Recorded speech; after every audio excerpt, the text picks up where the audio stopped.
I'm Selina Brace and I'm an ancient DNA researcher at the Natural History Museum in London.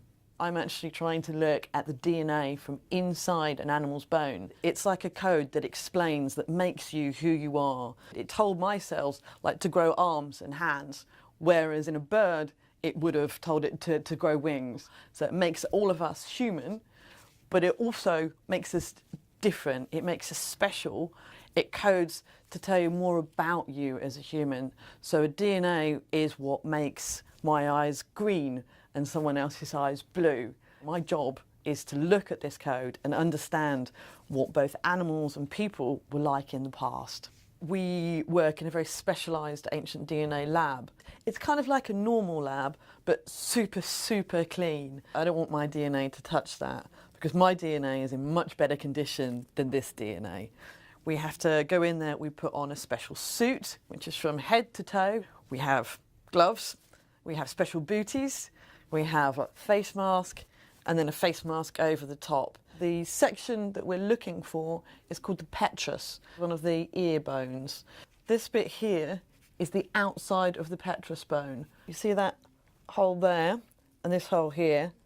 So that would fit inside there. So this is the inner ear bone. This is a very, very dense piece of bone. So inside here, the DNA is protected, we get a better quality of DNA and we get more DNA in. And then we make a small drill hole into this very dense region here. Typically when we catch it, it's about 20 milligrams. So we basically leave that overnight with enzymes that break down all the bone, and then we clean off everything that's there. It's like a chemical process until eventually all we're left with in our tube is just the DNA. So some of the DNA that we've worked on has been from the Brighton Museum. When we extracted the DNA from these humans, we were able to find out quite a lot of information about them. We were able to find out that one of them had brown eyes and very brown hair. We can also tell about their history.